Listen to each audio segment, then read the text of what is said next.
네, 안녕하세요. 고윤순 코치입니다. 아, 2021년 동서울로의 교사 강습회 특강 미래시대에 주목받는 리더십 역량 8가지 강의를 맡게 된 고윤순 코치입니다. 네, 어, 함께 여러분과 리더십 역량 8가지 미래시대에 어떤 역량들이 주목받게 되고 있고 우리는 얼만큼 준비되어 있는지 이런 부분들을 함께 생각해 보는 시간 되기를 기대합니다. 저희 기도 먼저 하고 시작할게요. 하나님, 감사합니다. 이 세상을 창조하시고 그 아름다운 세상 가운데에 가장 아름답다 여겨주시며 저희를 이 땅 가운데서 생육하고 번성하게 하시고 또 하나님의 뜻을 이루며 살게 허락하시니 또한 인도하시니 감사합니다.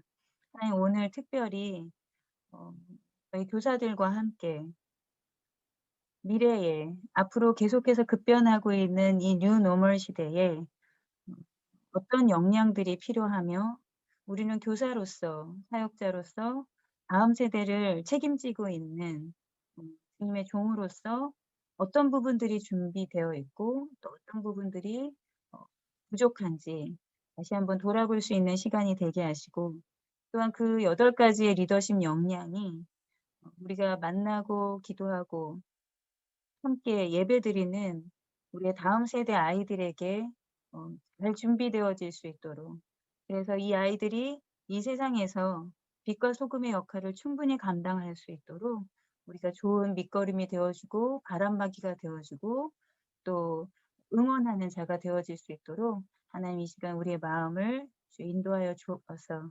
주님 말씀하여 주옵소서. 저희가 듣겠습니다. 주님이 보라고 하는 것을 보기를 원합니다. 주님이 들으라 하는 것을 듣기를 원합니다. 또한 주님이 고백하라. 주님 앞에 회개하고 헌신하기를 원하는 것을 우리의 입술로 고백하게 되기를 주님 원합니다. 이 시간에 주님이 주인 되어 주시고 주님만 영광 받아 주옵소서. 감사를 드리며 예수님의 이름으로 기도합니다. 아멘. 네. 어 줌으로 제가 이렇게 강의를 진행하기 때문에 혹시 부족한 부분들이 있더라도 여러분 참고하시고 예 함께 따라와 주시면 되겠습니다. 어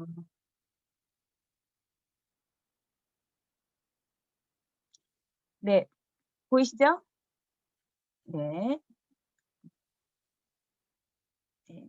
요렇게 제가 보이게 해 드릴게요.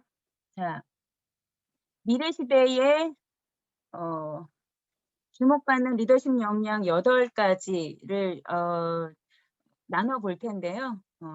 우선은 리더십 라이프 스타일 디자인이라고 제가 먼저 주제를 정해 봤습니다. 그래서 여러분의 리더십 라이프 스타일 어 어떻게 디자인되어 있으신가요?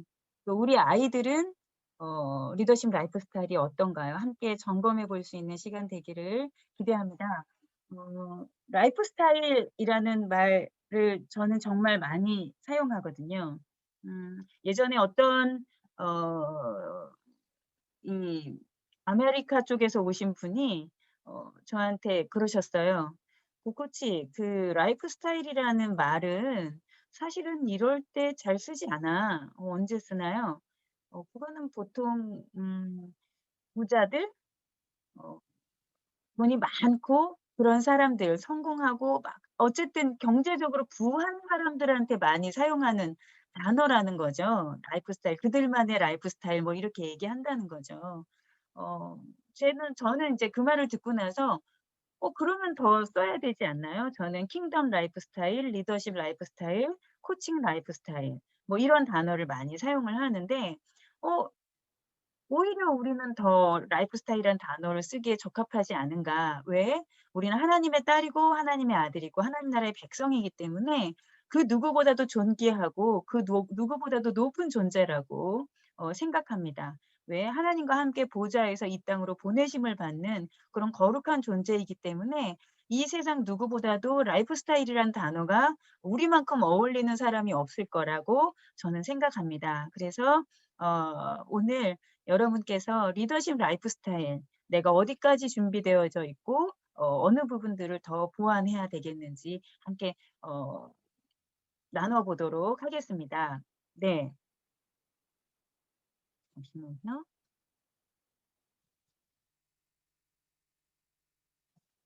네.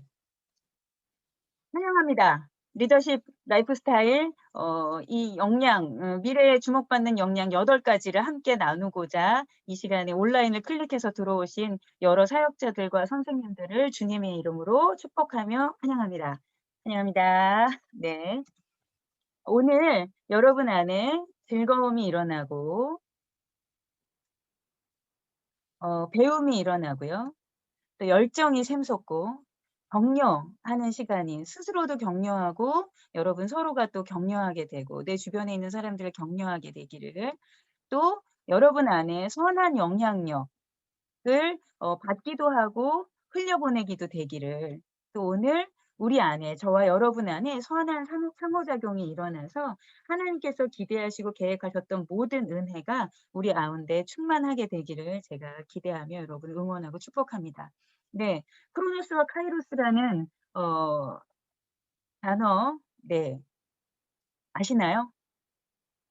어 음성 켜시고 대답하셔도 돼요. 저 이제 계속 질문할 거거든요. 네.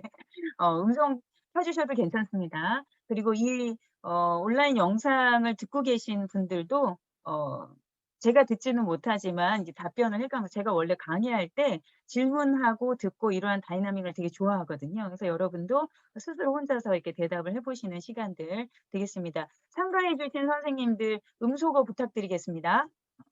요청을 할까요? 네 됐네요. 자 크로노스 혹시 아시나요? 신화에 나오는 뭐 인물? 네.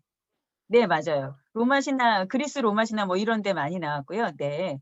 크로노스라는 단어와 카이로스 예 많이 들어봤을 겁니다. 자 크로노스 뭘까요? 흘러가는 시간이라고 이야기합니다. 자 카이로스 의미 있는 시간입니다. 어 크로노스는요 물리적인 시간이고 일상적인 시간이고 단순히 흘러가는 시간입니다. 물리적인 시간이라고 하면은 똑딱똑딱 흘러가는 우리의 1 분, 1초 뭐 이런 시간, 1 시간 이런 것이고요. 일상적이라는 것은 뭐냐면 아침에 일어나서 화장실 가고 물 먹고 아침 먹고 반복적으로 일어나는 일상적인 뭐 큰 특별한 어떤 변화 없이 일어나는 일상적인 시간들이고요. 단순히 흘러가요. '어 벌써 이렇게 시간이 지났나?' 하는 것처럼 어쨌든 시간은 흘러갑니다. 그런 것들이 크로노스고요. 이 크로노스의 특징은 누구에게나 주어지는 24시간 하루라는 거예요. 이거는 뭐냐면 누구한테는 23시간, 누구에게는 24시간 주어지지 않는다는 거예요. 네, 누구에게나 동일하게 하나님은 24시간을 주셨습니다. 그런데 이 크로노스의 핵심은 무의미하게 보내지는 시간이에요. 어 하루가 어느 순간에 그냥 지나갔는데 내가 뭘 하고 지냈는지 기억이 안 날 정도로 그런 시간들이 크로노스입니다. 자 카이로스는 그러면 그에 비하면 뭘까? 네 논리적인 시간이죠. 논리적으로 생각을 해요. '이거는 이렇게 돼서 이렇게 된 거구나. 근데 이거는 왜 이렇게 된 거지?' 이런 질문들도 하고 스스로 답변을 해 보는 그런 것들이 논리적인 시간입니다. 또 구체적인 사건이 일어나는 거죠. 오늘 여러분이 저하고 줌으로 이렇게 만나게 된 것들 이것들이 구체적인 사건이죠. 특별히 계획은 없었는데 갑자기 전화 통화가 되고 그럼 우리 이거 같이 할래요?"라고 하면서 들어오게 됐던 구체적인 사건의 시간. 또 제가 선생님들을 이렇게 만나게 됐던 그 어떤 하나님의 인도하신 가운데 사건들이 일어났죠. 그런 구체적인 사건의 시간들이 카이로스입니다. 또 감정을 느껴요. 오늘 여러분 어떤 감정을 느끼셨나요? 또 지금 저하고 함께 하면서는 어떤 감정들을 느끼고 계신가요? 네. 감정을 느끼는 겁니다. 난 지금 기분이 안 좋아. 너무 행복해." 이런 모든 것들 감정을 느끼는 시간이 카이로스입니다. 또 질적인 관점의 시간이 카이로스입니다. '어 이거를 좀 해야 되나? 내가 이 시간에 왜 이렇게 앉아 있어야 되지?' 또 온라인으로 참석하시는 여러분들 아, 교사 강습회라니까 선택해서 꼭 들어오라고 하니까 들어온 분들도 계시고 굉장히 기대감을 가지고 들어온 분들도 계실 겁니다. 근데 동일한 시간을 우리가 지금 함께 온라인으로 만나면서도 같은 시간에 있으되 질적인 관점을 어떻게 가지냐에 따라 이 시간은 여러분한테 아주 특별한 시간이 될 수 있고 그냥 그렇게 흘러가는 일반적인 해마다 있는 강습회의 시간이 될 수도 있다는 거죠. 그래서 이 카이로스는 특별한 의미를 가지는 시간이 바로 카이로스입니다. 그래서 힘든 일, 고난이 겪었든 우리가 광야를 가고 있던 상대방이 나를 힘들게 하든 내가 이 시간을 '왜 하나님은 나한테 이렇게 하신 거야?'가 아니라 '하나님은 이 시간에 나에게 무엇을 가르치기를 원하시지? 하나님이 지금 이 시간을 통해서 무엇을 이루려고 하시는 거지? 하나님 나라에 지금은 이건 어떤 퍼즐일까?'라는 특별한 의미를 내가 가지고 바라본다면 그것은 크로노스가 아니라 카이로스가 됩니다. 크로노스의 가장 큰 핵심은 뭐냐면 본인의 선택에 의해서 만들어지는 시간이에요. 이거는 누구나 너는 크로노스 해. 너는 카이로스 해.'라고 결정해 줄 수 없어요. 왜? 하나님이 우리에게 주신 가장 큰 선물 중에 하나인 자유의지라는 것 때문에 그렇습니다. 자유의지의 아주 핵심적인 것은 무엇이냐면 무엇이든 선택할 기회를 하나님이 주신다는 거예요. 그것은 하나님을 선택하는 것뿐만 아니라 우리는 아이들에게 "너 이쪽이 좋은 거야. 이쪽을 선택해."라고 강요하는 우리의 습성들이 있는데 왜? 그 아이를 사랑하고 그 아이가 잘 되길 바라기 때문에 우리는 그쪽으로 좀 이렇게 유도해서 가는 성향들이 있어요. 그런데 하나님은 우리에게 어느 정도의 선택의 자유의지를 주셨냐면 완전 반대. 하나님이 가장 싫어하시는 "하나님이 없다."라고 할 수 있을 정도의 선택권까지 자유의지를 주셨다는 거예요. 이 세상에 피조물 그리고 이 세상에 존재하는 하나님 나라에 있는 천사들 또 심지어는 사탄의 졸개들, 사탄들까지도 하나님의 존재를 인정한다는 거죠. 그래서 벌벌 떨잖아요, 귀신들이 예수님이 나타났을 때. 그런데 이 세상에서 아주 유일하게 그 누구도 심지어는 사탄까지도 '하나님이 계시다.'라고 인정하지만 사람들은 '하나님이 계시지 않다.'라고 얘기해요, 믿지 않는 사람들은. 그리고 하나님이 없는 것처럼 행동해요. 때로는 믿는 우리들도 마치 하나님을 존중하지 않는 것처럼 세상 사람들과 다르지 않게 행동할 때가 많다는 거예요. 그러나 그 정도의 자유의지까지 하나님이 우리에게 허용하셨다는 거. 왜? 그걸 기뻐하시는 게 아니라 그 자유의지가 있어야지만 가능해지는 게 하나 있거든요. 뭘까요? 자유의지가 없으면 가능하지 않은 것. 자유의지가 있어야지만 가능한 것. 사랑. 어 정답입니다. 오 축하합니다. 오호! 네. 사랑이에요. 억지로 사랑하게 할 수 없고 억지로 사랑해지지가 않아요. 근데 이 자유의지 하나님께서 우리를 자유의지를 가지고 선택하셨어요. 우리는 하나님의 성품대로 창조됐잖아요. 하나님의 형상대로. 그래서 죄, 육체, 시공간의 재앙 이거 빼고는 우리는 하나님을 정말 닮았다는 거예요. 그래서 우리를 잘 관찰해 보면 하나님의 성품과 하나님이 어떠한 분인지를 우리가 조금 부분적으로 깨달아낼 수가 있죠. 자, 그러면 우리에게 자유의지가 있다는 것, 그거는 하나님이 먼저 자유의지를 가지고 우리를 선택하셨고 우리를 사랑하셨다는 것. 그렇기 때문에 하나님께서 우리가 하나님을 향해서 하나님이 있다. 하나님 나의 창조자, 이 온 우주의 창조자이시며 하나님 나라로 완성해 가시는 분, 당신의 영광을 위해서 열심히 일하시는 분이라는 것을 우리가 인정해 드리고 또 예수 그리스도가 십자가에서 죽으심으로 내가 죄에서 구원받았다는 것. 그 하나님의 열심히 하나님 나라를 이루어 가고 있다는 것을 내가 믿는 것을 선택할 때에 나는 그냥 일상적인 크로노스의 삶, 믿지 않는 사람들과 섞여 있다가 어느 순간에 크로노스로 살고 있다가 내가 다시 눈을 열어서 하늘을 바라보고 하나님을 인식하기 시작할 때에 카이로스의 시간으로 뒤바뀐다는 것. 이 정반대의 크로노스와 카이로스의 시간이 철저하게 여러분의 선택에 의해서 이루어집니다. 그래서 같은 시간에 같은 공간에 앉아 있는 두 사람이 한 자리에 있으면서 어떤 사람은 크로노스를, 어떤 사람은 카이로스를 하고 있죠. 어떤 사람은 단순히 이 땅에 발을 딛고 살아가기만 하는 사람이고 어떤 사람은 하늘 보좌에서 에베소서에 나온 것처럼 함께 내가 그리스도와 함께 십자가에서 죽으셨고 함께 주님과 죽었고 함께 일으키사 또 함께 그리스도 안에서 함께 하늘에 앉히셨으니 그래서 우리가 하늘에서 날마다 보내심을 받는 자의 삶으로 이 땅으로 파송되어지는 삶으로 나는 사는 사람이야 했을 때에 어제 나는 교사로서의 그냥 크로노스. 아, 이번 주도 우리 애들은 또 말을 안 들어. 왜 얘들은 내가 연락하면 받지를 않지라고 그냥 크로노스만 하고 있다가 어느 순간에 카이로스로 관점을 바꾸고 이 아이들이 많이 힘들구나. 이 아이들이 좋아하는 건 뭐지? 나는 내 강점이 뭐지? 우리 아이들하고 함께 우리가 해볼 수 있는 건 뭘까? 여러 가지 질문들로 기대하면서 하나님이 이끌어 가실 것을 선택하며 기다리며 소망하며 아이들과 함께하는 시간들을 보내는 것. 여러분 다른 선택을 할 수 있습니다. 또 지금 이 시간 이 강의를 들으면서 여러분은 순간순간 크로노스와 카이로스의 길목에 서 있다는 겁니다. 어떤 선택을 하시겠습니까? 엄마로서, 아빠로서, 교사로서, 청년으로서, 사역자로서. 하나님의 자녀로서 여러분은 어떤 선택을 하실 겁니까?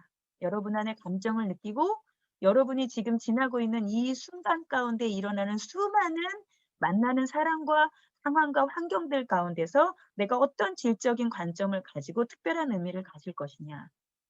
그건 여러분에게 달려 있습니다. 그래서 여러분이 어떤 선택을 하냐에 따라 하나님이 그려가시는 이 아름다운 놀라운 세계는 우리의 선택에 의해서 정말 정말 많이 더 풍성해질 수 있다라는 것. 여러분 카이로스 하시기를 기대합니다. 자, 크로노스, 카이로스 막 단어가 헷갈려요. 어떻게 기억하냐? 해보세요. 하. 어떤 게 입이 커지나요? 너의 입을 크게 열라. 이렇게 기억하시면 됩니다. 하면 입이 커지죠? 그러니까 카이로스 하는 겁니다. 제가 그래서 어느 순간 여러분 크로노스 하고 계세요? 카이로스 하고 계세요? 이렇게 물어보면 저 카이로스 하고 있어요라고 대답할 수 있기를 기대합니다. 네. 이거 뭔가요? 네. 자두요. 네. 요즘은 자두가 이렇게 크게도 나옵니다. 네. 천도복숭아입니다. 네. 제가 천도복숭아를 엄청 좋아하는데요. 네. 어 오래전이에요. 오래전에 제가 서울 잠실에 살고 있을 때 이 시장을 이렇게 걸어가고 있는데 과일 가게에서 이 천도복숭아를 엄청 싼 가격에 팔고 있는 거예요. 그래서 제가 마치 주님을 만난 듯이 기뻐하면서 막 가 갖고 이거 천도복숭아를 고르기 시작했어요. 근데 제가 이렇게 가서 고르고 있을 때 저보다 먼저 와서 고르고 있던 분이 있었어요. 저하고 비슷한 나이 또래의 아줌마였어요. 저는 그때도 아줌마였으니까요. 그리고 그 옆에 초등학교 한 3 학년짜리 하나, 5 학년짜리 하나, 남자아이 하나, 여자아이 하나가 같이 엄마 옆에 있었어요. 그리고 이쪽에서는 할머니가 또 고르고 있었어요. 그때 어 제가 이렇게 막 고르고 있을 때 이 아줌마가 그 아이들의 엄마가 다 고른 거예요. 그래서 바구니를 이렇게 주인한테 내밀면서 줍니다. 그래서 아저씨가 이렇게 봉투에 담아요, 숫자 확인하느라고. 그런데 아줌마가 있잖아요. 제가 어 2개 더 담았어요, 덤으로. 왜 셀프 덤을 만든 거죠. 아줌마들이 이제 대한민국 아줌마들이 진짜 좋아하는 것 덤이잖아요. 시장에 가면 많이 하는 거. 마트에서도 덤으로 되어 있는 거 우리가 잘 고르게 되는 것처럼 한국엔 덤 문화가 있습니다. 어쨌든 2개를 덤으로 넣었다는 거예요. 그랬더니 아저씨가 장사꾼들이 제일 많이 하는 거 뭐죠? "싸게 주세요."라고 할 때 제일 많이 하는 거? 안 남아요. "아유 오늘은 너무 싸게 내놨기 때문에 남지를 않습니다."라고 이야기를 하죠. 그러면서 아저씨가 이렇게 2개를 뺐어요. 그리고 나서는 돈을 받고 아줌마한테 봉지를 줬어요. 그 사이에 요쪽 할머니가 총각하고 이렇게 부르는 거예요. 그 아저씨가 또 그쪽으로 갔죠. 근데 저는 제 거를 이렇게 고르고 있는데 이 엄마가 갑자기 그 봉지에다가 청국장 2개를 이렇게 더 담는 거예요. 어. 이분 뭐 하는 거야? 이거 도둑질 아니야? 받지 않고 가져가는 거? 도둑질이야 라고 저는 아이들한테 계속 가르쳤는데 말이죠. 근데 이분이 이렇게 담아요. 그래서 깜짝 놀랐어요. 근데 더 놀라운 건 이 아이들의 반응이에요. 이 아이들이 "어 엄마 대박. 어 대박." 그리고 또 하나는 "어 엄마 짱." 이러고 따라가는 거예요. 이렇게 할 수가 있어요. 그래서 "어 이 사람 뭐 하는 거야?" 하면서 엄청 놀랐죠. 근데 저 뭐 말을 할 수가 없죠. 뭐 이걸 잃을 수도 없고 '어 이거 어떡해?' 하는 순간에 그냥 일은 끝나 버렸죠. 그 제 거를 계산하고 이 봉지를 들고 제가 이렇게 시장을 이렇게 걸어가는데 제 마음이 되게 무거워지는 거예요. '어 저 사람 도둑질했어.'라는 생각이 들었지만 제 안에 이런 질문이 들어왔어요. "너는 어때? 그리고 넌 괜찮아?" 이런 질문이 저한테 들어오면서 또 한편으로는 왜 우리 기성세대가 다른 사람의 물건을 허락받지 않은 채로 내 것으로 취하는 게 너무 자연스러울 뿐만 아니라 더 무서운 것은 우리의 다음 세대 아이들이 이것들을 그냥 해도 되는 정도가 아니라 짱이고 대박이고 멋있는 일로 잘못 알고 있다라는 거죠. 이 제가 스스로 돌아봤어요. 고윤순, 넌 네 삶에서 그렇게 무의식적으로 하고 있는 거 없어?" 생각해 보니 있어요. 저도 모르게 습관적으로 해 왔던 거. 예를 들면 형이 먹던 거를 잠시 자리 비웠을 때 동생이 "엄마 저 이거 더 먹고 싶어요." 하면은 "어 먹어, 먹어." 이렇게 형 오기 전에 얼른 먹어." 이런 것들을 우리가 너무 자연스럽게 해 왔다는 거죠. 괜찮아, 괜찮아." 이런 것들. "너 그거 거짓이야? 이거 도둑질이야?" 라고 내가 보기에 괜찮은 것은 거짓이고 도둑질이고 내가 보기에 괜찮지 않은 것은 도둑질이고 내가 보기에 괜찮은 것은 그건 해도 되는 것. 어른들이 그렇게 하고 있기 때문에 우리 아이들 또한 그것을 그냥 해도 되는 정도가 아니라 이렇게 더 넓게 진화되어진다는 거죠. 지금의 내 모습이 미래를 결정합니다. 어떻게 진화되는지 한번 우리가 살펴볼까요? 조나단 에드워드라고도 많이 얘기합니다. 어 미국에서 아주 존경받았던 신학자이면서도 목사님이셨어요. 또 동시대에 맥스 주크라는 사람이 살았습니다. 네. 뉴욕타임즈에서 이거를 오랫동안 추적해서 조사를 해 봤어요. 미국에선 이런 것들을 많이 하나 봐요. 그래서 동시대에 다른 세계관을 가지고 살아가는 사람들의 후손들이 어떻게 되는지를 조사를 해본 거예요. 우리가 어떻게 후손들한테 영향을 주고 있는가, 내가 가지고 있는 세계관이 어떤 영향을 주는가. 그래서 조나단 에드워드라는 사람은 라이프 스타일이 이랬어요. 한 번뿐인 인생, 하나님이 주신 한 번뿐인 인생, 의미 있게 살아야지. 그리고 거룩하게 살아야지, 정직하게 살아야지. 잘 관리하면서 살아야지. 그렇게 살았어요. 근데 맥스 주크라는 사람은 똑같아요. 한 번뿐인 인생. 그런데 그다음이 다른 선택을 해요. 뭘 그렇게 피곤하게 살아. 나 혼자 먹고 살기도 바쁘고 이 언제 죽을지 알 수 없는 이 인생 그냥 즐기면서 살기도 바쁘지 않아? 하면서 흥청망청 즐기면서 살아요. 그래서 똑같은 시대를 살아가면서 조나단 에드워드는 카이로스예요. 맥스 주크는 크로노스예요. 순간순간을 크로노스하고 살고 순간순간을 카이로스 하면서 살았어요. 자 그랬더니 이 100 년의 시간 동안의 후손들을 조나단 에드워드는 873 명이었고 맥스 주크는 392 명. 많이 나왔죠. 후손의 숫자로 보면 훨씬 많았어요. 자 그런데 이 후손들의 직업을 한번 살펴본 거예요. 대학 총장, 교수, 의사, 성직자, 군 장교, 판사, 변호사, 하원 의원, 상원 의원, 미국 부통령. 오 아주 존경받을 만하죠. 그쵸? 이 모습, 이 직업만이 '이 세상에 좋은 직업이야.'라고 얘기할 수는 없지만 저는 이런 관점으로 봅니다. 선한 영향력을 줄 수 있는 그리고 이 세상에서 고아와 과부를 돌볼 수 있는 정책을 바꾸고 이 세상을 살아가는 데 영향력을 행사할 수 있는 좋은 위치에 올라가는 사람들이죠. 우리가 보통 리더십이라고 얘기할 수 있는 사람들이죠. 자, 맥스 주크의 후손들은 어떤가요? 유아 사망 309 명, 직업적 거지 310 명, 불구자 440 명, 매춘부 50 명, 도둑 60 명, 살인자 70 명, 그럭저럭 살다 죽은 사람 53 명. 이 맥스주크의 후손들 중에 여러분이 나도 이렇게 살고 싶어. 나도 이런 직업 좋은 것 같아. 부러워." 이렇게 얘기할 수 있는 사람이 있나요? 없죠. 유아 사망이 이렇게 많다는 것은 태교가 잘 안 됐다는 거고요. 그쵸? 환경이 태어났을 때 환경이 별로 좋지 않았다는 것. 그쵸? 그럭저럭 살다 죽은 사람. 그냥 하루하루 크로노스만 하며 살다 죽은 사람까지 직업 자체가 거지이기도 하고요. 어떠세요? 조나단 에드워드의 삶으로 끝나나요? 아니면 맥스주크의 삶으로 끝나나요? 여러분의 삶이 여러분이 교사인데, 여러분이 부모인데, 여러분이 리더십인데 여러분의 세계관이 그냥 그거에서 끝날 것 같나요? 이렇게 이어진답니다. 지금의 내 모습은 미래를 결정해요. 여러분이 부모인가요? 멘토인가요? 리더인가요?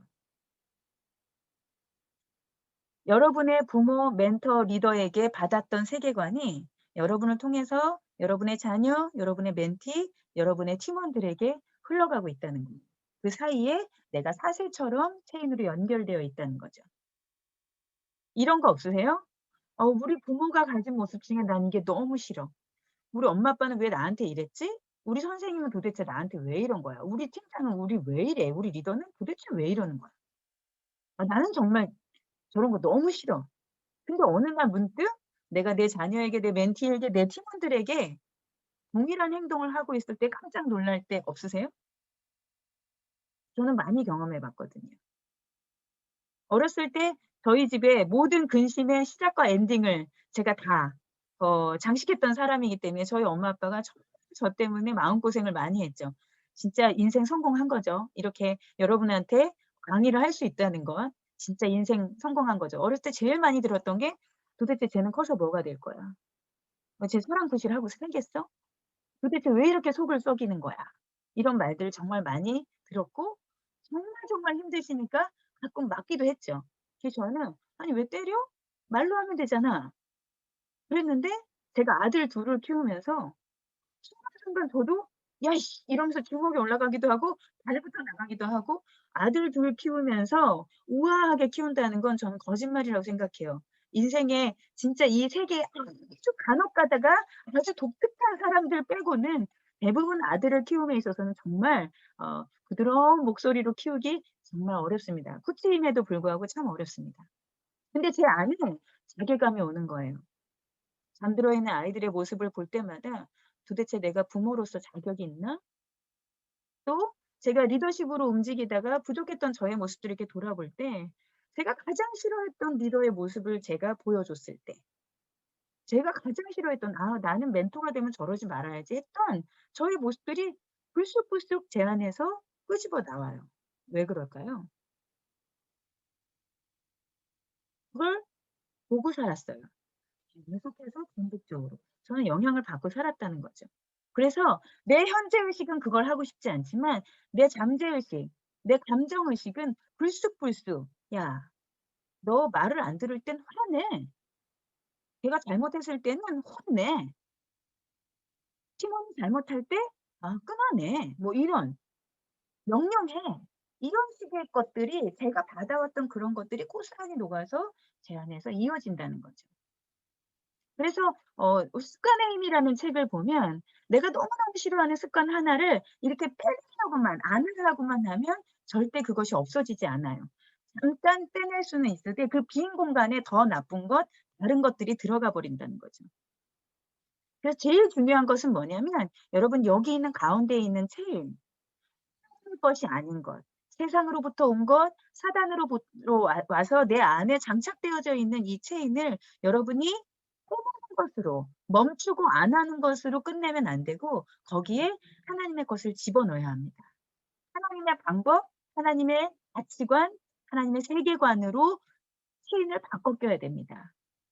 그래야 쇠수를 쇠부대에 담듯이 체인이 바뀌어야 위로부터 내려오는 체인은 부정적인 게 여러분 안에 있을지라도 내 밑으로 내려가는 체인이 나부터 새롭게 바뀌어진다면 그냥 안 하려고 하는 게 아니라 체인을 바꿔 낀다면 내가 여태까지 살아왔던 인생 중에 위에서 경험해 봤던 것들이 경험해 왔던 것들이 맥스투크의 것들, 크로노스적인 것들이 있다면 내가 그 체인을 크로노스의 체인들을 선택들을 카이로스로 바꾸는 작업들을 자꾸 해 가다 보면 어느 순간에 반복적으로 하다 보면 내 삶의 어떤 부분들은 이제는 노력하지 않아도 자연스럽게 루틴이 되어서 카이로스의 선택들로 가게 된다는 거죠.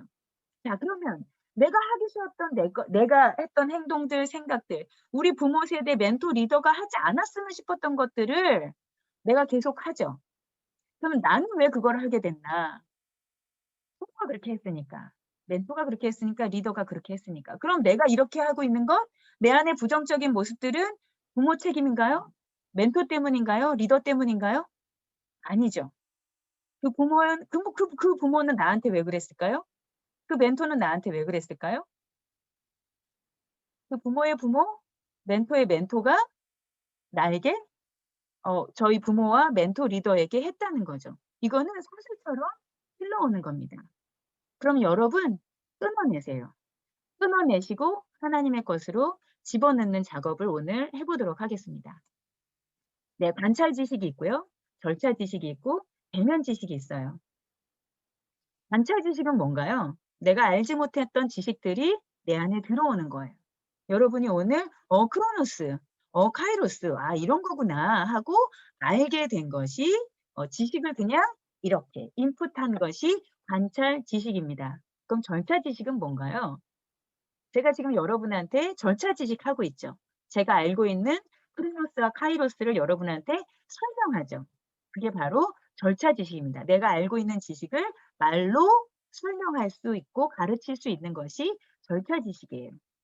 많은 사람들이 절차 지식까지는 합니다. 근데 제일 중요한 것은 뭐냐면 대면 지식이에요. 대면 지식은 뭘까요? 그 상황에 되었을 때 관찰 지식을 적용해서 내 안에서 아웃풋하는 거예요. 뭘까요? 어떤 상황이 왔을 때 내가 습관적으로 시간을 흘려보내는 크로노스를 하는 게 아니라 카이로스 하는 거예요. '아 쟤는 왜 또 저러는 거야?' 우리 반 아이들. 쟤는 또 예배 시간에 또 저러고 있어. 또 다른 애들 방해해. 쟤는 또 늦었어.' 하고 생각하는 크로노스가 아니라 '제가 오늘은 왜 늦었을까? 와 쟤는 왜 매일 예배 시간에 친구들하고 얘기할까? 한번 물어볼까? 쟤가 저럴 수밖에 없는 이유가 뭘까?' 하면서 카이로스 하는 거죠. '그래. 제가 저렇게 하지만 우리 반에서 저 친구는 이런 역할을 담당하고 있지. 그래. 저 친구 덕분에 저 아이 덕분에 우리 반의 분위기가 세잖아.' 하면서 의미 있게 좋은 감정으로 카이로스하는 선택을 여러분은 할 수 있겠죠. 대면 지식의 안전지대 여러분 되어 주셔야 돼요. 우리 아이들 여러분 안에서 여러분이 알고 있는 하나님의 말씀을 전하고 오늘 알게 되는 리더십의 8 가지 역량을 전하면서 여러분이 아이들한테 "내가 가르쳐 줬으니 절차 지식 해 줬으니 너는 이제 해야 되지 않아?" 아니에요. 여러분도 관찰 지식 절차 지식을 반복하다가 어느 순간 대면 지식에 적용하고 다시 반복하고 복습하면서 '아 이거였지?' 다시 절차 지식하면서 다시 대면 지식하고 이게 반복적으로 계속 일어나야 됩니다. 여러분 또한 대면 지식의 안전지대가 필요하듯이 우리 아이들도 마찬가지예요. 그래서 우리가 교회에서 아이들을 만날 때에 이 아이들이 선생님하고 있을 때는 안전해. 내가 어떤 실수를 해도 우리 선생님은 카이로스 해 주셔. 라는 안전지대임을 느낄 수 있도록 여러분이 해 주셔야 된답니다. 그게 여러분의 모습이 되기를 제가 기대합니다. 오늘 8 가지의 역량을 위해서 탁월한 리더의 8 가지 질문을 제가 한번 나눠 보도록 하겠습니다. 제가 라이프 스타일 얘기했잖아요. 저는 라이프 스타일을 태도와 관점이라고 얘기합니다. 나에게 주어진 상황, 나에게 주어진 환경, 나에게 주어진 사람들을 바라볼 때에 내가 어떤 관점을 가지고 어떤 태도로 반응하는가. 그것이 저는 라이프 스타일이라고 얘기합니다. 그래서 코칭적인 라이프 스타일, 킹덤 라이프 스타일 뭐죠? 하나님 나라의 라이프 스타일 뭘까요? 하나님의 자녀로서 하나님께서 기뻐하시는 삶의 태도와 관점을 가지고 살아가는 사람. 그 사람이 하나님의 기뻐하시는 8 가지 리더의 역량을 가진 사람들이라고 볼 수 있겠습니다. 자, 첫 번째 질문. 나의 인간관계는 여러분 인간관계가 어떠십니까? 자연상상의 공식을 찾아내기 위한 연구를 하버드대 의과대학팀이 1937년에서 2009년까지 70년이 넘는 시간 동안 진행을 했어요. 굉장히 오랜 시간 동안. 누구를 대상으로 했냐? 하버드 대학의 2학년생들 200명의 삶을 계속 추적한 거예요. 그 시절에 하버드 대학을 다녔다. 1937년에 하버드대를 들어갔다. 그것은 첫 번째, 집안이 재력이 빵빵해야 됩니다. 그리고 똑똑해야 됩니다. 그리고 인지도가 있는 집안의 자녀죠. 보통은 그런 아이들이 하버드대를 들어갔습니다. 자, 우리가 요즘 금수저, 흑수저 얘기하잖아요. 그쵸? 할아버지 헬리콥터 뭐 이런 것들도 얘기하고요. 요즘은 아빠 헬리콥터로도 안 되고 할아버지 헬리콥터로 돼야 된다 뭐 이런 얘기까지 많이 얘기하는 것 같아요. 여러분 이런 생각 안 하나요? 우리 아빠, 엄마가, 우리 부모님이 조금만 더 돈이 많았으면 내가 좀 행복하지 않았을까? 내가 좀 더 성공하기 쉽지 않았을까? 또 우리 엄마 아빠가 조금 더 유명한, 그래서 아니면 좀 권력을 가지고 성공한 사람으로 좀 영향력이 있어서 연주를 좀 잘 대줄 수 있는, 네트워킹이 잘 된 팡팡한 줄을 대줄 수 있는 부모였다면 내가 좀 더 성공하고 행복하지 않았을까? 이런 생각들 많이 해보지 않으시나요? 네. 아마 이 하버드대 의과대학 팀에서는 이걸 얘기했을 거예요. 이 1937년에 하버드대 2학년생에는 케네디 대통령도 있었고요. 유명한 사람들이 몇몇 있었어요. 자, 이런 애들이라면 대부분 성공하겠지, 대부분 잘 살겠지라고 생각해요. 그래서 70년이 지나고 나서 이 사람들이 성공했는지를 추적했는데 몇 프로가 성공했을까요? 200명 중에 몇 프로? 50%? 70%? 요즘은 워낙 어려운 세상을 살아가다 보니 퍼센테이지 굉장히 낮게 잡으시더라고요. 네, 15%가 성공했습니다. 성공의 개념이라는 것이 우리가 여러 기준에 따라 달라지겠죠. 그런데 성공했다, 영향력 있는 자리에서 선한 영향력을 주고 있고 사회적으로 경제적으로도 성공했다라고 보여지는 사람이 15%입니다. 그럼 나머지는 뭐 하고 있었을까요? 알코올 중독자, 정신과 치료를 받는 사람들. 대부분 이렇더라는 거예요. 어? 우리 아이가 하버드대를 가면, 내 제자가 하버드대를 가면 성공하지 않을까? 우리가 이렇게 많이 생각하잖아요. 그런데 생각보다 그런 대학을 간다고 해서 성공하지 못하더라. 굉장히 실망스러웠죠. 그래서 이 의과대학 팀에서 그러면 그 15%의 사람들의 공통점은 뭘까? 그 공통점을 찾으면 뭔가 성공의 공식을 찾을 수 있지 않을까? 라고 찾아본 거예요. 그랬는데 그 15%의 사람들이 가지고 있는 동일한 공통점이 있다라는 거예요. 뭘까요? 인간관계가 좋더라. 이거였어요. 릴레이션십이 좋더라. 여러분, 인간관계가 좋다라는 것 어떻게 느끼고 계시나요? 어떻게 생각하세요? 인간관계가 좋다. 대답해 주셔도 돼요? 인간관계가 좋다. 그럼 뭐라고 얘기할 수 있을까요? 성격이 좋다. 네, 성격이 좋다. 여러분 주변에 인간관계 좋은 사람들은 어떤 사람들이에요? 이렇게 볼 때? 잘 베풀고 음, 고민을 잘 들어주고 네, 또 편이 되어주고 네, 네, 뭐 그런 거. 네, 네. 자, 여기에서 말하는 인간관계, 선생님 말씀하신 그것과 흡사합니다. 자, 그런데 인간관계가 좋다. 내가 인간관계가 좋은가? 내가 릴레이션십 능력이 있나? 라고 점검할 때에 가장 쉽게 점검하는 방법이 하나 있습니다. 뭐냐면 문제 상황을 만들어 보는 거예요. 우리가 보통 인간관계가 좋다 이러면 수용적인 사람이라고 생각하기 쉬운데 수용적인 사람이라고 인간관계가 좋다라고 얘기하기는 어렵습니다. 진짜 인간관계는 문제 상황이 발생했을 때 어떻게 반응하는지. 자, 사람과의 관계, 사람하고의 관계 모두 동일합니다. 내가 어떻게 반응하는지, 문제 상황에서. 그래서 인간관계가 안 좋은 사람들은 어떻게 하냐면, 너 같이 못하겠어. 이거는 그냥 끝난 거야. 라고 그냥 끝내버리거나, 아니면, 야, 내 말이 맞아. 하고 일방적으로 상대방을 눌러버리거나, 아니면 그래, 저 사람 말이 맞겠지라고 하면서 그냥 수용적으로 나를 그냥 무조건 그냥 받아들이거나 둘 다 인간관계가 좋지 않은 겁니다. 진짜 인간관계는 뭐냐면 네가 원하는 건 뭐야? 내가 원하는 건 이런 거야. 그럼 우리 이것들을 어떻게 조율할까? 그럼 나는 이거는 조금 양보할 수 있지만 이건 꼭 했으면 좋겠어. 너는 꼭 해야 되는 게 뭘 것 같아? 아, 그래? 그거는 내가 같이 해줄 수 있을 것 같아. 근데 그거는 조금 어렵지 않을까? 이렇게 소통하죠. 문제 상황에서 어떻게 하면 우리가 원하는 목표를 향해서 또 선한 결과를 위해서 우리가 노력해 볼 수 있을까? 내가 어떤 선택을 할까 하면서 카이로스하기 위한 질문들을 하고 그에 맞는 행동을 한다는 겁니다. 여러분 인간관계에서 내 가족들과 아니면 내 제자들과 아니면 사회에서 만나는 사람들과 여러분은 문제 상황 속에서 어떤 선택을 하나요? 크로노스 하시나요? 카이로스 하시나요? 공동체 조직에서 실패를 경험하는 사람 중에 90%는 지식이나 기술이 부족해서가 아니라 인간관계를 형성할 수 없기 때문이다. 이 경제 리더십 분야에서 유명한 A 아들러가 얘기한 겁니다. 근데 우리는 저 사람 잘 나가는 사람인데 스카우트해서 왔는데 그만두고 나갔지? 왜? 역량이 부족했나? 이게 아니라 실패를 경험하는 사람들, 우리가 좋은 인재들을 많이 놓치게 되는 것, 지식이나 기술이 아니라 인간관계를 형성할 수 없기 때문입니다. 여러분이 나는 교사 그만두고 싶어. 나 이거 다음 세대 사역 그만하고 싶어. 라고 언제 생각하시게 되나요? 아니면 여러분 관계 속에서 친구들, 사회에서 만나는 사람들과 언제 실패감을 느끼고 그 자리에서 벗어나고 싶으신가요? 단순히 일 때문인가요? 아니면 관계인가요?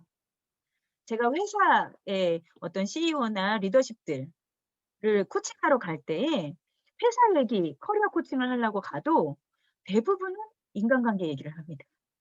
결국 인간의 세상에서의 삶은 비즈니스 세계에 있든 가정에 있든 사회에 있든 어디에 있든 간에 관계입니다. 왜? 하나님이 우리를 관계 속에서 창조하셨고 그래서 우리 또한 관계 속에서 살아가게 셋업을 하셨기 때문에 그래요. 자, 기업에서 인재를 뽑을 때 영향을 미치는 요인이 옛날에는 이렇게 5가지가 보통 많이 우리가 살펴보는 요인입니다. 첫 번째가 인성, 태도, 적극성, 성실성, 리더십. 핵심 기초 역량, 대인관계, 문제 해결 능력. 또 성별, 외국어, 해외 연수를 갔다 왔나? 출신 대학이 어떤가? 우리가 좋은 대학을 가려고 엄청 몸부림치잖아요. 우리 아이들한테도 많이 요구하고요. 근데 지금 생각보다 예전에 우리가 요즘 기성태 여러분들이 살아왔던 시대에는 출신 대학 평판 5번 제일 중요했죠. 그리고 성별 중요했고요. 그리고 외국어 능력과 해외 연수 갔다 온 거 많이 따졌어요. 그래서 워킹 홀리데이든 해외 유학, 어학 연수 많이 갔다 왔죠. 그래서 그 스펙, 요즘 말하는 스펙이 준비되면 내가 비싼 값에 스카우트될 수 있을 거라고 많이 생각을 해왔던 거죠. 회사들도 그렇게 많이 뽑아왔습니다. 교회에서 교사들을 뽑을 때 어떠세요? 또 이 교회 이제 사역자 리더십 되신 분들 중요한 요직의 사람들을 앉힐 때 아니면 사역자들을 뽑을 때 무엇으로 뽑으시나요? 그리고 기업에서 인재를 뽑을 때 지금 가장 1 번, 2 번에 두고 있는 것이 인성과 태도이고 대인관계 문제 해결 능력이라는 거예요. 그래서 사회가 원하는 것은 이제는 진짜 원하는 것은 단순히 스펙이 아니라 실전형 인재다. 바로 단순한 지식이 아니라 그 지식을 상황 가운데에서 지혜롭게 풀어낼 수 있는 사람을 찾고 있다. 자, 그런데 이 인성, 태도, 대인관계 문제 해결 능력 사실은 어디서 배웁니까? 가정. 그리고 교회에서 배워야 될 부분이죠. 학교가 이 부분을 제대로 가르치기가 어렵습니다. 이것은 가정 안에서 육적인 부모, 영적인 부모들이 도와줘야 될 부분들입니다. 그래야 우리 아이들이 이 세상에서 세상에 나아가서 영향력 있는 빛과 소금의 역할을 감당할 수 있을 겁니다. 그래서 이 4차 혁명 시대에 업무 능력의 정의가 바뀌었죠. 단순히 전문성만 요구되는 게 아니라 협업 능력과 창의력, 적응력이 필요한 시대가 됐습니다. 인공지능과 함께 협업하고 또 이렇게 프로젝트 단위로 이제 모이게 되죠.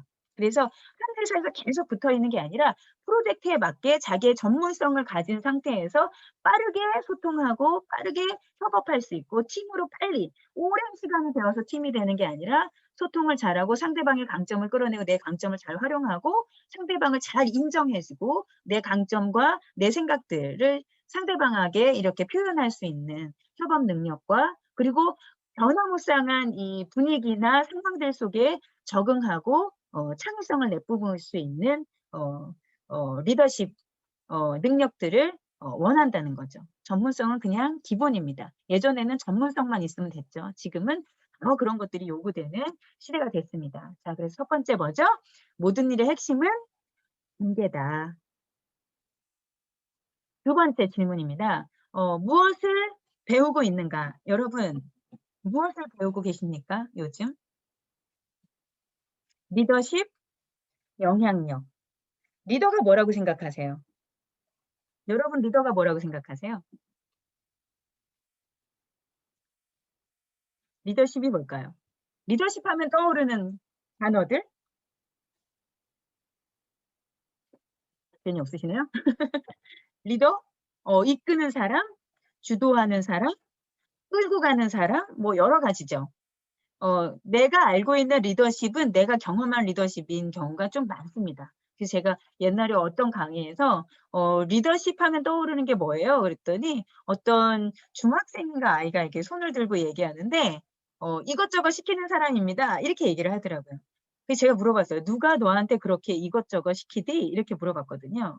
그리고 또 어떤 분은 어, 이끌고 가는 사람이요. 목표를 제시하는 사람이요. 이렇게 얘기해요. 그러면 그분들이 경험한 리더십이 목표를 제시하는 사람이고 이끌고 가는 사람입니다. 제가 정의하는 리더십은 배우는 사람입니다. 그리고 영향력을 주는 사람입니다. 근데 그것을 선한 영향력을 주고받는 사람이 저는 리더십이라고 생각합니다. 그래서 저는 제가 가장 존경하는 리더는 어떤 리더냐면 겸손하게 배우려고 하는 리더십이에요. 가르치려 들지 않고 오히려 배우려고 드는 리더십을 저는 아주 좋은 리더십이라고 생각하고 있습니다. 네. 이 레오버스 파글레아라는 사랑학 전문 교수가 있어요. 이 교수를 어떤 기자가 와서 인터뷰를 합니다. "교수님 어떻게 그렇게 많은 사람들에게 영향력 있는 자리에 가셨나요?" 라고 했더니 "저는 특별한 건 없는데 이게 제 인생에 가장 중요했습니다.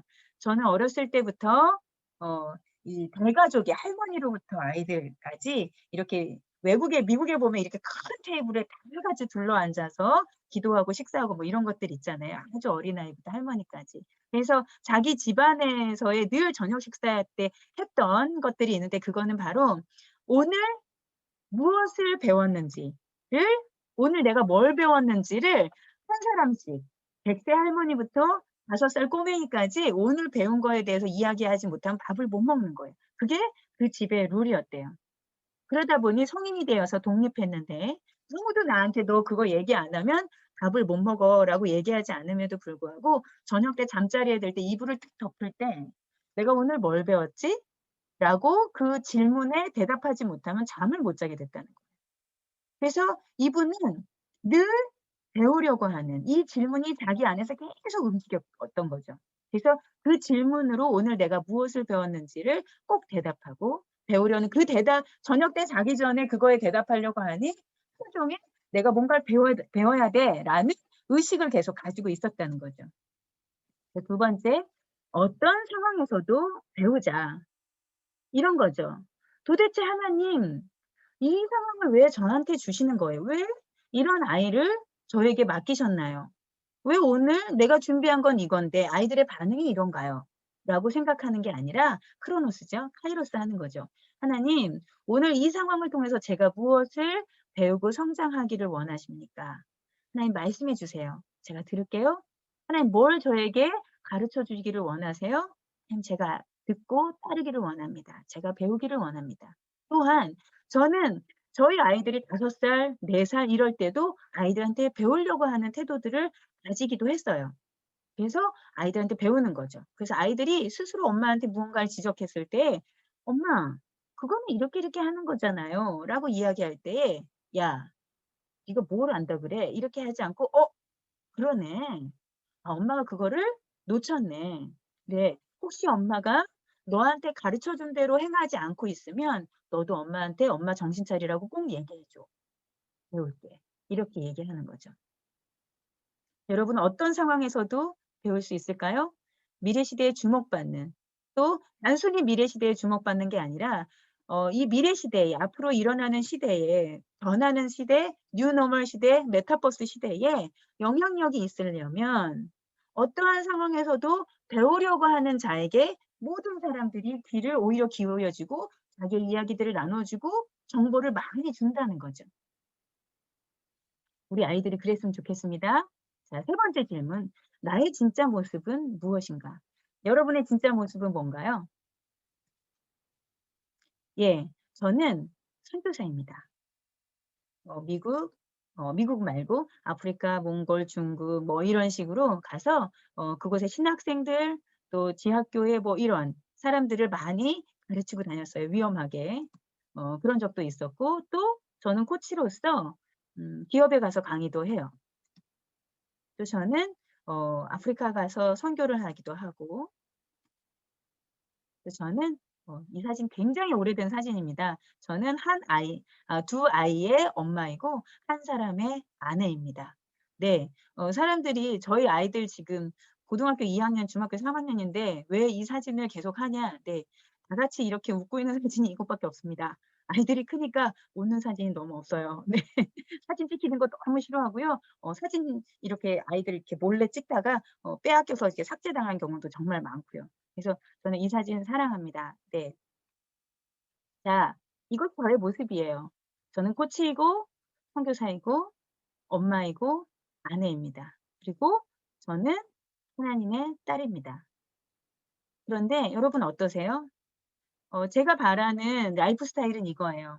선교지에 가서 만난 어 저의 동역자들이 고현순 코치 이런 사람이지.'라고 얘기하는 그 내용과 제가 기업에 가서 강의할 때, 아니면 제가 집에서 저희 아이들과 있을 때, 저희 남편과 있을 때, 우리 남편이 이야기하는 고연순이라는 사람, 저희 아들 둘이 이야기하는 고연순이라는 사람, 또 사역지에서 만난 사람들이 얘기하는 고연순이라는 사람, 비즈니스 세계에서 만난 사람들이 알고 있는 고연순이 갭이 좁기를 원해요. 그것이 진정한 나라고 생각하기 때문이죠. 집에서 있을 때 여러분이 가지고 있는, 입고 있는 옷, 그다음에 밖에 나가서 입고 있는 옷, 이 겉옷 말고요. 여러분 사람으로서의, 인격으로서의, 라이프 스타일로서의 옷을 어떤 것을 입고 있나요? 크리스천들이 왜 세상에서 많이 욕을 먹나요? 때로는. 그리고 왜 선한 영향력들이 잘 일어나지 않나요? 선한 영향력들이 많이 일어나기도 있지만 아직도 부족한 이유는 뭘까요? 그것은 바로 교회 안에서의 가지고 있는 우리의 모습과 밖에 나갔을 때의 모습이 갭이 팍팍 떨어진다는 거죠. 그래서 어느 목사님이 설교 중에 이런 말씀을 하시더라고요. "저희 교회에서 가장 은혜가 넘치는 자리는 주차장입니다." 이렇게 얘기하더라고요. 주일날 예배 시간에 말씀 듣고 찬양하면서 엄청 은혜 충만하고 나가다가 주차장에서 약간 버벅거리는 초보 운전자 때문에 갑자기 막 화를 내고 빵빵빵빵 누르고 하면서 받았던 은혜를 거기다 다 떨어뜨리고 간다고, 주차장이 가장 은혜가 넘치는 충만한 장소다, 이렇게 우스갯소리를 하셨었는데 어떤가요?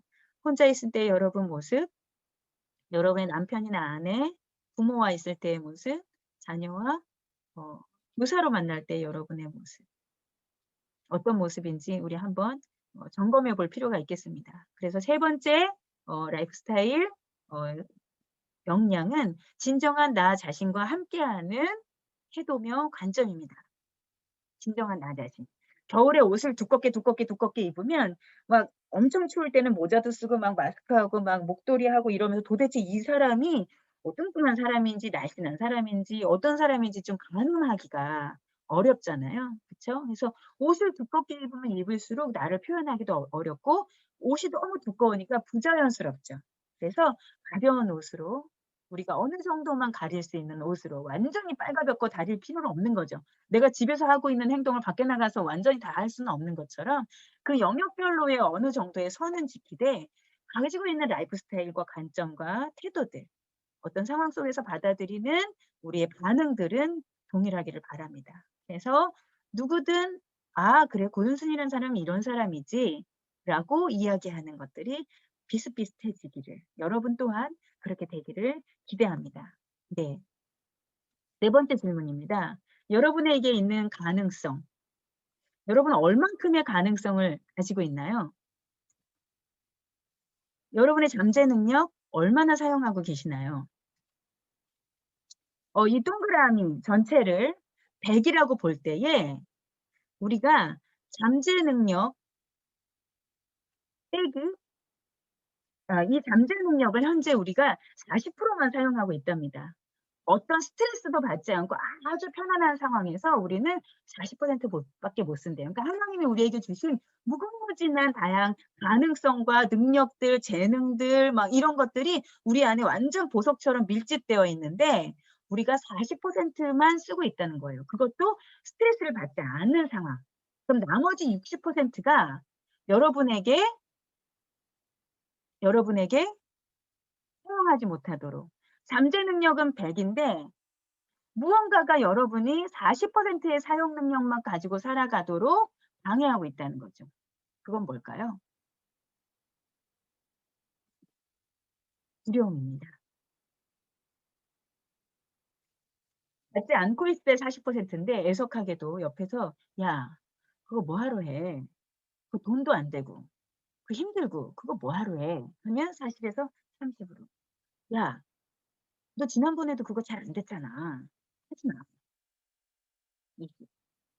"야 나 그거 너 할 때마다 별로야. 그 요즘 사람들이 반응도 안 좋고 성공하지 않을 거야. 야 너 이렇게 되면 어떻게 할 거야? 너 그거 책임질 수 있어?" 이런 말하면 10. 또 "야 너 지금 주어진 거나 잘해. 너 원래 지금 맡아진 거 지금 해야 될 것도 있는데 뭘 또 하려 그래?" 이런 얘기들. 0. 아무것도 할 수 없는 상태. 요즘 시대에 우리 다음 세대 아이들이 그런 아이들이 너무 많아요.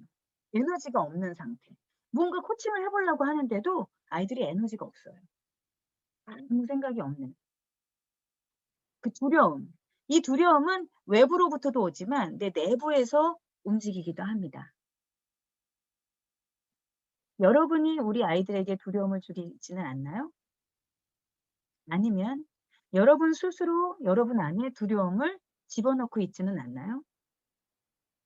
하나님이 주신 것은 100 인데 하나님은 절대 우리에게 부족하게 주시지 않았는데 우린 너무 부족하게 사용하고 있고 심지어는 하나도 사용하지 못할 때도 있다는 거죠.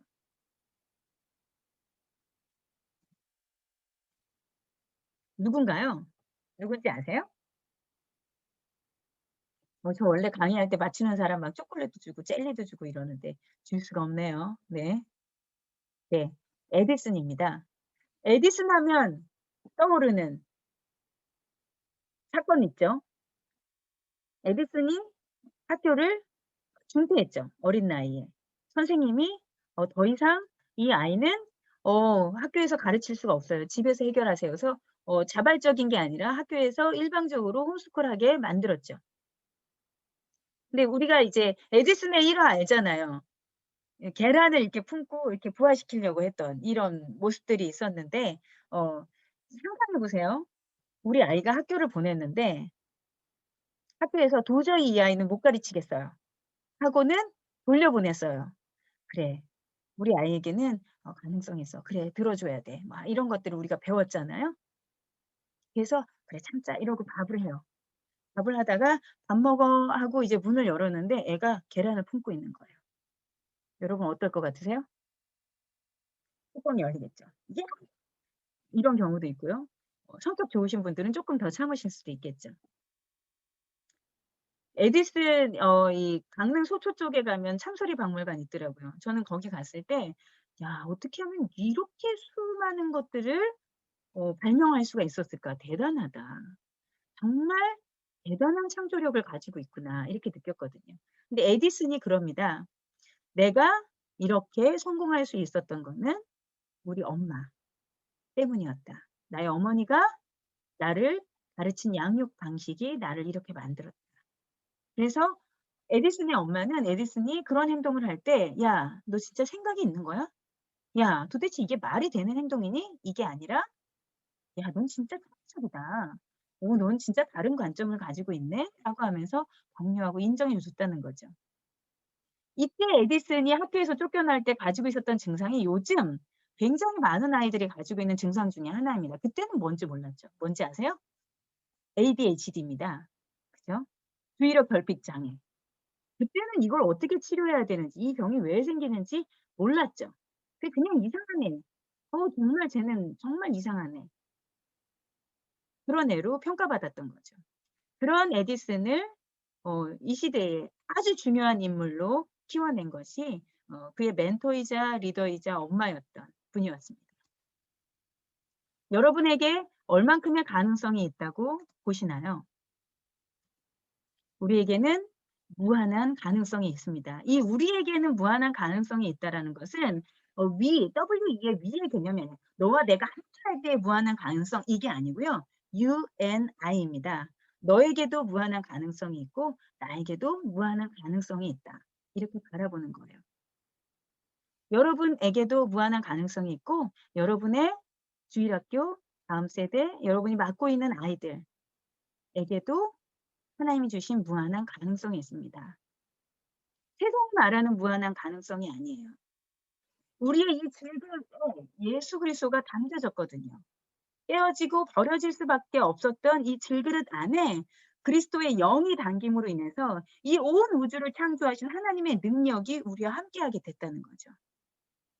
그래서 우리는 무한한 가능성뿐만 아니라 무한한 능력을 가지고 계신 하나님이 우리 아빠, 아버지시기에 이 세상 사람이 할 수 있는 것보다 더 큰 무한한 가능성과 능력이 우리와 함께 하게 됐다는 것. 그것이 우리에게 있는 무한한 가능성입니다.